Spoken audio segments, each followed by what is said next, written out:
खाना खा चुके थे और अब आ चुके थे हम ओपीडी में। और ओपीडी में यहाँ पे हम वेट कर रहे थे कि पापा का कब जैसे नंबर आएगा। अच्छी चीज़ ये थी कि I have good friend of mine, his name is Himanshu, और बहुत टाइम से मेरा बहुत अच्छा दोस्त है। और हिमांशु का बहुत ज़्यादा सपोर्ट रहा है इसमें। हिमांशु ने ऑलरेडी वहाँ पे बात कर रखी थी, तो इसलिए हमारा जल्दी नंबर आ गया। अदरवाइज़ पेशेंट लिस्ट बहुत ज़्यादा थी। यहाँ पे हमने सोचा चलो हमारा भी चेकआउट करा लेते हैं साथ के साथ में, तो ज़्यादा बेटर रहेगा। फिर यहाँ पे पापा को दवाई डाल के रखा गया था।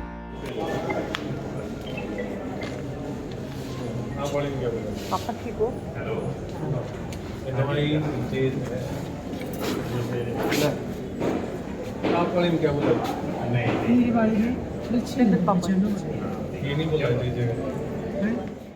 फिर जब हमने हमारा टेस्ट करवा लिया था, मैंने और बड़ी दीदी ने आइस का, तो फिर पापा भी थोड़ा सा कंफर्टेबल हो गए थे दवाई डालने के बाद। और एक अच्छी चीज़ ये थी कि यहाँ पे बहुत सारी फैसिलिटीज़ अवेलेबल हैं। और इस हॉस्पिटल का पता भी हिमांशु ने ही बताया था, क्योंकि अंकल का डायग्नोसिस भी यहीं पे ही हुआ था, तो उनके फादर का ट्रीटमेंट भी यहीं से चल रहा है। बट एनीवेज़ पापा यहाँ पे थोड़ा कंफर्टेबल थे ज़्यादा, क्योंकि पापा और जितेंद्र की आपस में बहुत अच्छी बॉन्डिंग है। समटाइम मैं ये सोचती हूँ कि मैं बहुत लकी हूँ, जितेंद्र जैसे हस्बैंड मुझे मिले हैं। मैंने अक्सर बहुत सारे ब्लॉग्स में ये बात कही है, क्योंकि मुझे ऐसा लिटरली फील नहीं होता है कि पापा मेरे साथ में नहीं है, मतलब फिज़िकली साथ में नहीं है। और मुझे ऐसा लगता है कि वैसी सेम अप्रोच, सेम विजन वाला इंसान मेरे साथ हमेशा रहता है। तो सबसे अच्छी बात ये है जितेंद्र की कि ये मुझसे ज़्यादा मेरी फैमिली को केयर करते हैं। जहाँ पे मुझे लगता है कि मुझे मेरे पेरेंट्स के लिए कुछ करना चाहिए, वहाँ पे ये आगे आते हैं कि नहीं हमें करना चाहिए। मतलब इनका इनिशिएशन ज़्यादा रहता है इसमें। तो पापा भी जितेंद्र के साथ बहुत कंफर्टेबल रहते हैं हर चीज़ में। कोई भी बात शेयर करनी हो तो मेरे से पहले जब ये पापा का बॉन्ड जितेंद्र के साथ मुझे दिखता है, तो literally I feel very very blessed. And literally मैंने कुछ अच्छे काम किए होंगे कि मुझे बहुत अच्छे हस्बैंड मिले।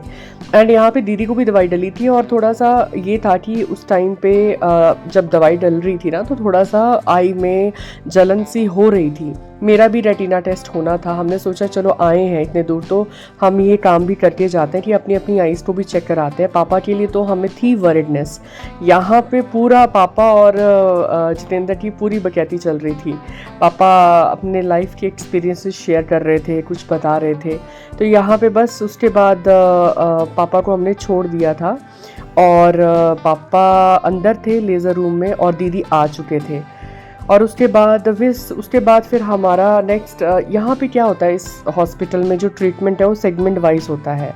आपको एक सेगमेंट में जाके ओपीडी में पर्ची बनानी है, उसके बाद आपको टेस्ट के लिए रिपोर्ट्स देनी है, उसके बाद फिर आपका डायग्नोसिस हो जाएगा, फिर आपके साथ आपका मीटअप रहेगा डॉक्टर के साथ। तो अभी मीटअप की बारी थी। अभी एक्चुअल में हमें ये जानना था कि पापा का प्रॉब्लम है क्या आइस में। तो जब निकल के आया तो ये ही था कि पापा को अभी बहुत सारी सिटिंग्स देनी पड़ेंगी लेज़र के लिए, और शुगर को कंट्रोल करना पड़ेगा। और ये भी था कि अगर पापा का शुगर कंट्रोल नहीं हुआ तो हो सकता है कि आगे चल के पापा की दूसरी आंख में भी बात आ सकती है। तो पापा नीचे से आए थे लेज़र करवा के, तो थोड़ा सा पापा ना अजीब सा फील कर रहे थे। यहाँ पे थोड़ा सा होता है कि अनकंफर्टेबल सा फील कर रहे थे। तो दोबारा से पापा कुछ टेस्टों के लिए अंदर गए थे। तो आई वॉज वेटिंग कि पापा अंदर गए हैं, तो मैं वेट करती हूँ बाहर में। तब तक दीदी लोग भी आ गए थे अपना सारा ट्रीटमेंट करा के, और बस उसके बाद हमारा वेट था कि कब जैसे हम ओपीडी में जाएं। तो वो थोड़ा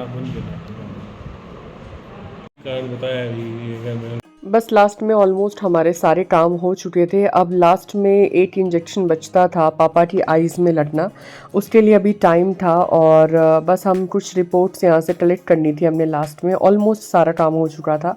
तो यहाँ पे जितेंद्र और दीदी यही डिस्कशन कर रहे थे कि पापा के लिए क्या ज़रूरी है, क्या नहीं ज़रूरी है, उनको कैसे प्रिकॉशन रखनी है, और आगे के लिए क्या क्या चीज़ों का ध्यान रखना है, ताकि आइज़ जो है पापा की, जो एक साइड का विजन गया है वो वापस आ सके। 70% विज़न गया था, तो अब उसके बाद पहले से सुधार तो हुआ है बट इतना नहीं हुआ है। इसमें मेन चीज़ है आपका शुगर और बीपी कंट्रोल होना चाहिए। बस उसके बाद फिर इन सब की अपनी अपनी डिस्कशन स्टार्ट हो चुकी थी और उस दौरान में मुझे हिमांशु का कॉल आया कि मैं आ रहा हूँ। उसने ऑलरेडी सब सेटअप करवा रखा था हॉस्पिटल में, इसलिए जल्दी भी हो गई। एंड वो इतना मतलब वरिड था कि वो खुद पहुंचा हॉस्पिटल में और helped in every way which he can do.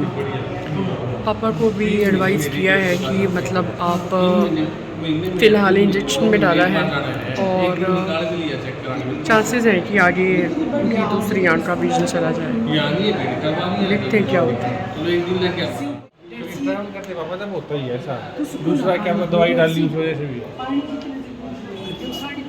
90% सारा ट्रीटमेंट हो चुका था। अब हमारी थी नेक्स्ट बारी इंजेक्शन की, तो उसके बाद हिमांशु भी आ जाता और हिमांशु सेट कि अगर पालमपुर आए हो तो ऐसा हो नहीं सकता कि हम तुम्हें पालमपुर ना घुमाएं।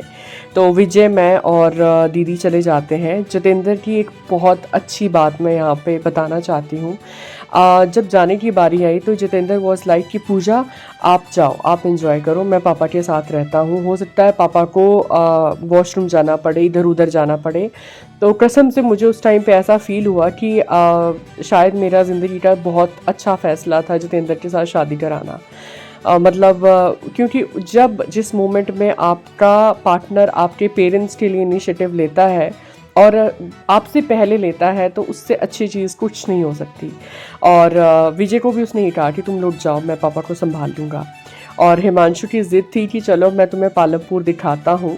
तो ये जो पालमपुर में यहाँ पे टी के बहुत सारे बाग हैं, यहाँ से टी सप्लाई भी होती है, एक्सपोर्ट भी होती है। हमने भी यहाँ से कुछ एक डिफरेंट तरह की टीज़ लेने की कोशिश की और अच्छी थी, मतलब मैंने खुद पी है, तो it's really nice. I hope आपको ये ब्लॉग अच्छा लगा हो। If you like this blog, like, share and subscribe our YouTube channel JP Journey and stay tuned. Thank you. Bye bye.